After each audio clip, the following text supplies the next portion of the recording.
I'm happy to meet you Finally, today. And to finally get me in one place. oh well, again, you've done more than enough for us. My pleasure. Thanks for your interest in in this project. For your kindness.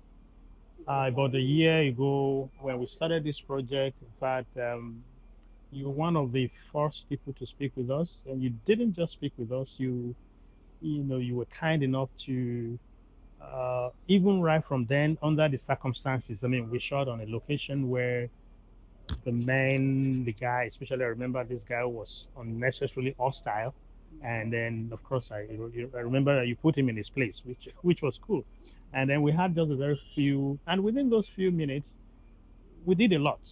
A lot of people reacted to that conversation in a very positive way.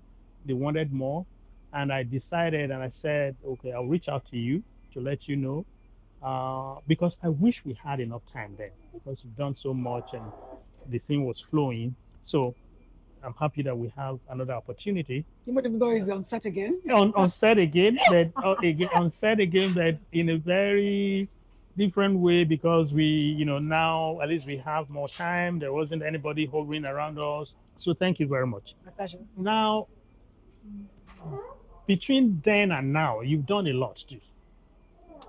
A lot. Rave reviews. A lot of people, your friend on Instagram, and I follow a whole lot of stuff. And people have said so many wonderful things. So I'm happy, and I've had time to do more research about you, about your work. The thoroughness. This is one thing that really got me. You're one of those. The thoroughness with which you do it. Now, would you attribute that, the professionalism, the thoroughness, to your background as a theater artist? Oh, definitely. The first thing they teach you in school is discipline. Yes. As a thespian, you have to be disciplined. Mm. You can't keep people waiting. The show must go on, no matter what, at whatever cost. The show must go on. People that paid for a show, they will receive a show. So I think I have that at the back of my mind every time I'm doing anything. And of course, the film industry is a bit different. People are more laid back. Yeah. Well, you can't let go of your own background. Yeah. And also maybe I'm also that type of person. I like to give my all when I'm doing anything, and I like to do it as too well. I tell people I say mediocrity is unnecessary. That's a good one. No, it is. It Unnecessary. is. If you're doing anything and you're mediocre at it, you need to find what you're passionate about so you can excel. Hmm. You can't come and go without, making a little impact. It's so important. Doctors are making impacts every day on the lives they Hmm. save. Mhm. So as an actor or as a professional, you should make an impact, no matter which profession you're in. Find your passion. Don't be mediocre. Yeah, and I think the important part of what you're saying is I think it's because you mentioned the doctor, the lawyer, some professions Mhm. that people see as, oh, these are noble professions. So the actor, if one falls into that idea that they are just actors, which used to be the case, Yes. but then which is no more. I think If one really sees it for what it is, we proved ourselves. I agree with you. Yeah. Now mentioning a doctor, that takes me to the role you played as a doctor who 93 days. 93 days who succumbed to because of our passion Died. for our profession. She wanted to save lives. What's the problem? We have a patient here, a diplomat brought in by ECOWAS. His temperature is very high. This is a viral infection, a serious infection. I think we have a problem developing here.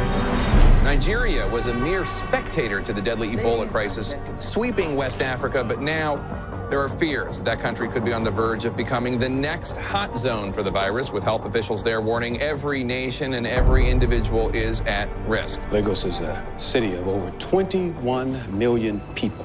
We simply cannot afford an Ebola outbreak in Lagos. There aren't many things more in the public good than preventing a possible Ebola outbreak. I want to know exactly why you are holding one of my nationals in your hospital. I think I'm right. So tell me, how did you get into that role? Ooh, that was pretty difficult because we had no videos on her, Dr. Adadepo. So I had to rely on what people told me. Hmm. I spoke to her son. I spoke to her friends. Even a friend of mine who had gone to a hospital had something to tell me about her. Everybody who had ever met her had something to say. Once they found out, oh, you're playing Dr. Daddy, you know, she was. Oh my gosh. Everybody had an example. It's not like, you know, we Nigerians now. Yeah. Once you're dead, you're amazing. Yeah. No matter what you were like. Yeah. But hers was different. People had examples, instances that she had done something for them that they would tell me about. Her friends were talking and crying. So that means apart from what happened to her, in reality, She was that person. She was a helper. She was a shoulder to cry on. She was someone that listened. She was someone that she had a lot of empathy. Empathy for the world. A lot of it. so what she did wasn't out of place. It was her. So then how did you get into that role? From all the little anecdotes I heard, somebody said, oh, she always had a key in her pocket and she walked really fast. Someone said she would take one look at you and just say, what's wrong? She would know if there was a problem with you. And she would say, what's wrong? Tell me. So all that I put together. So she had a way of looking at people and finding out if there was a problem or not. So I used all of that to just put together that amazing woman. I wanted so badly to pay a tribute to her, to her life, to that huge, huge sacrifice. Huge. Yeah. That people don't even appreciate. That people don't even understand. Nigerians till tomorrow don't understand the enormity of what she did. They don't get it. And she did so much. If it wasn't for her, we would have been like the other nation, Liberia, Yeah. where they were throwing bodies into one pile and burning them. That's what would have happened to Nigeria. If it wasn't for her. And Nigeria being a bigger country. It would have spread like wildfire. Like wildfire. Don't forget that we're also a touchy feely. We're a tactile people. We touch, we greet, we embrace, we hug. It would have spread like wildfire. She held it in that hospital instantly. They started looking for everyone that was at the airport with him. All the people on the same flight. They got everybody. She worked with Lagos State government. She worked. And this is the surprising thing, because the effectiveness, because they really did a lot to contain that. They did. I have to give it to the governor at the time. I have to give it to every person that listened and instantly acted. But also because of how her reputation, who she was. She wasn't just a random person saying, oh, you know, this might be Ebola, let's do something. Her father had built a legacy before her. The place we have in is it Butebeta now? That old place had been built by her father for infectious diseases, where they house people. It was one of the projects her father worked on. Because he always told her that, you know, they keep talking about all these diseases, all these viruses. He says one day they'll come to Nigeria and we're not prepared. We're not ready for it. And if it does come here, with the level of unpreparedness that it would be fatal. And it did. Ironically, it did happen. And she stopped it. And she stopped it with her life. Now, tell me, how did you get the role? The director, Steve Gukas, and Bolanle Austin Peters was one of the producers, and Dotun. They called me. They said, "Oh, we have this thing, and we want you. We think you're the one that can do it. You look a little bit like her. Blah blah blah blah blah." They gave me this deal. I said, "Okay, let me just see." You know, before then, I wasn't really. We were all in Nigeria that period. You know, we were just. It was funny to us. Yeah. We didn't take it seriously. A lot of people didn't. That's what I wanted to say. A lot of people didn't believe it. We didn't take it seriously. Yeah. So I read the script, and I was like, okay. And then I sat down and I did a little research, and I said, "Oh my God!" And as we were shooting, it was like every scene, even though I'd read it, was a revelation in terms of how these people stood in the face of Ebola. I think I had a little crisis because I asked myself questions. I said, "I like to think I'm a nice person. I like to think I empathize, and I like to think that I'm very sympathetic as well." So I started asking myself, I said, "Bimbo, if it was you, if you were in this woman's shoes, would you, knowing that you could die, you probably would die, would you do what she did?" And I couldn't honestly answer. I know, I mean, if it's my family, I'll tell you, of course. Yeah. But for strangers, for everybody, I don't know. I want to believe that I would do it, but I really don't know. And then she had that situation and didn't even think. About at her son. all about walking out, about her son, her only child. She didn't even think about it. She So just she stayed. has just one child. He lost his mom. I spoke with him. He lost his mom, and she was his best friend. He lost his mom. He lost his best friend. It was tragic. Tragic. That was a very huge one. I mean, impact is still there. Everybody is still. The interesting thing is that I went and watched that movie because of you, because I'm like, okay, and I saw it. I was wow.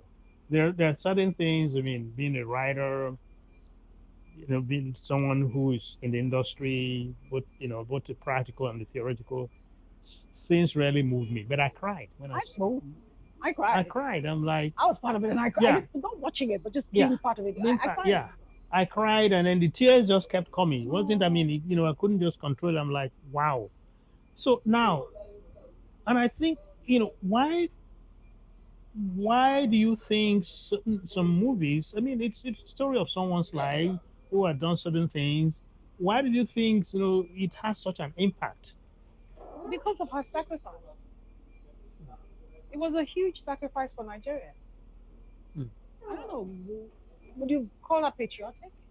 That Oh, well, yeah. that was an amazing Yeah, act yeah, for people you don't know. yeah, yeah.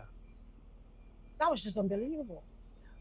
And I felt so bad, right? But I never met her. I felt Hmm. like I'd lost, like I missed out on something from not meeting this woman. I felt just from everything I read, everything I heard, I thought, goodness gracious, I didn't meet her. I wish I had, but I didn't. I felt like I'd been deprived of something. Of something, yeah. I mean, You know? again, the interesting thing is that there are silent heroes like that. Every day. That people, I'm yeah, like, Yeah. you know how you feel a loss? yeah, I felt a loss when I Yeah. was part of it. I mean, I was playing this one and I felt a loss. Like, if only I'd met her. Just to be able to say I knew her. Hmm. Because that's one amazing person. And that story needed to be told, even if Nigerians don't understand, most Nigerians don't understand the import of what she did. hmm Because I tell people, I say, if we don't tell our stories, Yeah. 100 years from now, we won't be here. 200 years, we won't be here. But Yeah. our stories will be here. Yeah. And, they'll be what people are using to talk about our time. So if we don't tell our stories ourselves, other nations will tell it for us. Yeah. And it won't be from our perspective. Exactly, because it will now be skewed towards whatever interest they have. That is And we usually need, the case. yes, it would never be truthful to who we are as a people. Yeah. And I so we agree. need to tell our own stories. Yeah. And that's why, for me, that whole film was so terribly important. It was, and it's still very important. Now, there are other movies you've participated in. So, what are the motivations? What do you think before you take on roles? Because I'm sure, I mean, given your stature in the industry, your reputation, your professionalism, your skills, um, scripts will be coming. So, tell me, do you reject scripts, and what are the Well, factors? What do you consider before taking on a role? Some of the things that excite me about scripts will be the subject matter, right? Okay. If it's about children, the girl child, I'm all for it. Yeah, I'm still going to come for that. Yeah. I'm sorry, I'm so particular about the girl child and Yes. about women. Yeah. I am not a feminist. I keep Yeah. saying this, and people say, "Oh no, how can you say?" I'm a humanist. I Yeah. believe in humans, not just women, not men, but the thing is, in our country, Yeah. here, there's still a lot that can be done for the girl child, Yeah. for women. So I fight that battle. That's why I think, for me, any story that highlights or puts some just a focus on what the girl child is going through, what females are going through, I'm all for it. Because the more we talk about the problems that we're facing, Mhm. the more we can find a solution. We're the second most vulnerable people on earth, women. Yeah. We are. But even that is a joke in the sense that children outgrow their vulnerability, Women. never outgrow their vulnerability. So really, Hmm. we are the most vulnerable on that level. You can only, if you abuse a child, it's only till that child can, if it's a man, Yeah. a boy, a male, till it can sort you out. Yeah. But a female child will grow into a girl that's still vulnerable. Yeah, but isn't that because the society kind of, you know, insists on putting them in that category, No, on exploiting the vulnerability? no, not the society itself. But see, this is, let me explain it in layman's terms. What I Yeah, mean. yeah, Have you ever left your house at, you had to go and do something? Maybe you were working, yeah, and it's 12 midnight, and you're going home. Do yeah. you get into your car and think something will happen to me? Or do you stand by your car and you see a man coming and you start to shake? Do you worry about being in a tight Again, corner? isn't that because of the society is In what sense do you mean? I mean, in a In the saner way we raise climb. our, Yeah, it's, the way we raise so our what is climb, the it? socialization, Everywhere in the world it happens. everywhere, with more than the others. Same thing. I did a play called, oh goodness, I'm sorry, perimenopause is dealing with me. I remember Hear Word. And we took it to America. We performed with the New York Repertory Theater Okay. at Harvard. We had over 50 performances. Mm. Our stories are the same worldwide. Women, our Yeah. stories are the same. Yeah. But this is why I'm saying worldwide, people don't give them. I mean, people, society. The society is not fair to them. No, not in terms of Because is it natural that then they become this? the vulnerability Yeah, that we're the talking about. vulnerability. I'm talking about in terms of the people that protect us are Yeah. also the perpetrators of the acts against us. This is what I'm saying. So, I mean, supposing it was a different climb. I mean, No then, matter how well you raise people or you raise children, you Yeah. find out that there's some that just go their way. I know. Yeah. So I think, I don't think there's, maybe I'm being a pessimist when I talk like this, but I don't see it ever. I mean, you are a ending. bit, I would say, realist. I don't see it ever yeah, ending. Yeah. We'll always have people that are pedophiles. Yeah. We'll always have rapists. Yeah. We'll always have people who are killers, murderers. Yeah. We'll always have that in society. Yeah. And Yeah. once we always have that, women will always be vulnerable. Yeah. Yeah. You've never had a situation where somebody will say, like what they do in Nigeria, I shall. Do you become a big man over you work hard, you make it, and somebody says, oh, because if she slept with so many people. Well, isn't that ignorance? Even in high places? Yeah. Some people in high places, they are the most ignorant when it comes to whether it's from very. ignorance or not, but we go through that. So women go through that, Yeah, and then people- I think the irony of it is that a lot of people buy into, they just subscribe into that too. Yeah, So a it lot of become a kind of mass ignorance. I agree with you. A lot. I mean, the idea of if you make your money, you are a man, nobody cares. There's no woman in Then, Nigeria yeah. that has made her money that's not Yeah. a prostitute, as Yeah. far as people are concerned. Yeah. Or it's from a man. Yeah. You can only be like that because a man gave it to you. Yeah. I mean, I understand that again. Is it's ignorance, which is but then But the some people ignorance is bear the everywhere you brunt. go. Some people bear the brunt too We bear the of brunt. that ignorance. Yeah, they bear the I brunt. mean, you're driving on the street, somebody Yeah. drives you off, and then you say, Yeah. go and drop the car. Yeah. You know something? I'm Yeah. like, so on that level, I will always support women and anything to do with women. Yeah. Because I mean, I'm also about men. I'm also about the pressures that men are going through, and Yeah. the fact that we need to give them more room to be a little, not too emotional, a little emotional. Yeah. I'm joking, but Yeah, to but I express agree with you. emotions. Yeah. I'm all for that. Because they're under a lot of pressure. Because if Yeah. they don't, they are not allowed to express. When you express it, you're Yeah. So, but then the projects you've done. That's why. Have you seen this affecting? Have you seen the effect of these Some. on? I mean, would you say that TV?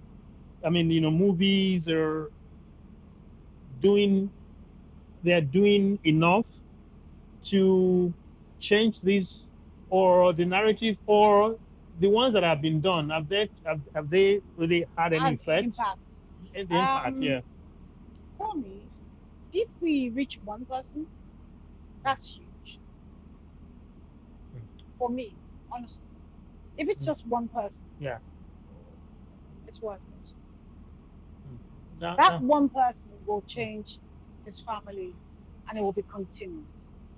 So for me, it's even if it's that one person. I remember shooting a film with Jimmy Odumosu, and it was about the widowhood rights in the East. Mhm. And we premiered it somewhere in Lagos. And as we were leaving the venue, this woman walked up to me and she was with tears. And she said to me, she held my hands and she said, "That is my story. Everything that you showed in that film happened to me." And I started crying with her. That's one person that it touched. One person. Yeah. And for me, that's huge. Yeah. You change one person, you've changed a family. You change a family, you've changed a whole area. Yeah. From a village, before you know it, it will just keep We spreading. spread. So one Yeah. person is good. Yeah. I think our impact, it's slow but steady. Slow but steady. I know with a film that we shot for UNFPA, which is a branch of the United Nations. Yeah. It was we took it round. But I have a company with 6 other actors, and we took it round Nigeria. And what's the film all about? Freedom in Chains. That's what it's called. It was never released. It was Freedom in Chains. We took it from place to place, and we showed it in villages. We showed it to elders, to chiefs, to kings. And we talked about the fact that female children should also be allowed to go to school. And goodness gracious, it changed stuff. It changed, just from that one act. Instantly, a lot of the elders, the chiefs, they came together. They started putting out new traditions and laws that female children must go to school. I think Bond the Mirror, told me something about Bond is one of my people. It was all 7 of us. Yeah. Myself, Bond, Merua, Yeah. Kepi, Epayong, Basi, Fred Amata, Ian, Agbonifo, Sani Muazu. All of us. I think I'm gonna, take the time because I know Bong does something in that area where you see the impact, where those that matter, the moral entrepreneurs, the people who make laws in society at the grassroots, they're shown these and then they effect certain changes, and which I think is very, very good.